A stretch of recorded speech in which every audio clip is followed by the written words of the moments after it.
And 65 miles does not make for pretty toes.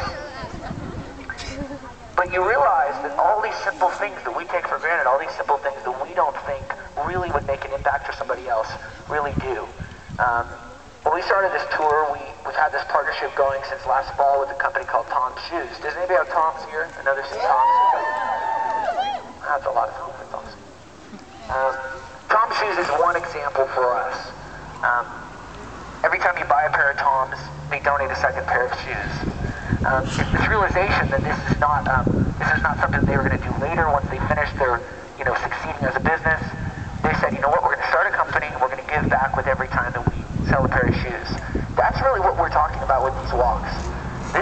Everybody walks, everybody has their walk of life, everybody has a journey that they take throughout their life, jobs they take, people that they influence, things that they do, dreams that they have.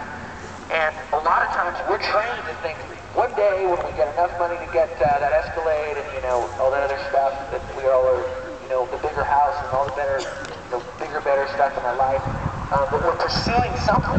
We're supposed to wake up one day and be happy because we've been pursuing more success, more stuff.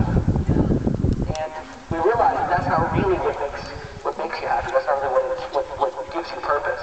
And you realize that in our walk, in our daily life, in the things that we do, in the jobs that we take, in the ideas that we have, there are so many incredible opportunities for us to be using those things to make a difference. Then one of the things that people ask us a lot when we're doing these walks is, well, why Africa? What's going on in Africa?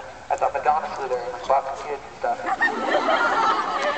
And Angelina Jolie's got like half the country, South Africa can get.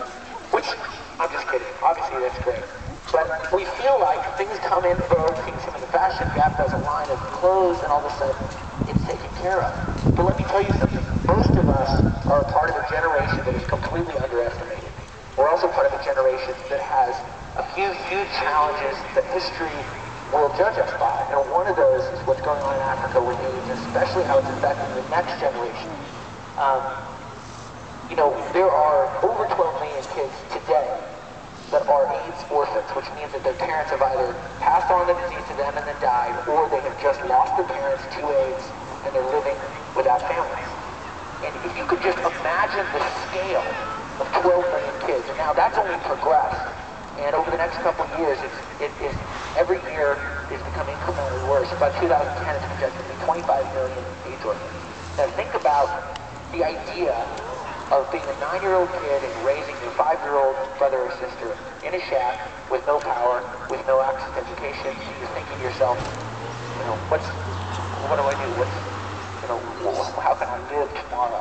So this isn't about guilt. This is not about how we all need to go become bleeding hearts and go try and quit our jobs and become humanitarians. It's about how the fact that you guys are already the best resource you could ever possibly want. Look at all these cameras. Look at you guys deciding to show up and walk. The ability to use your passion, the ability to use your ideas, is just right in front of you. And it's so amazing to see how even something as simple as a pair of shoes really does change somebody's life. When we started this tour, our original goal with Tom's was to help them reach 50,000 pairs of shoes. Every pair of shoes you buy at these Toms, you guys have bought. A lot of people have bought multiple pairs.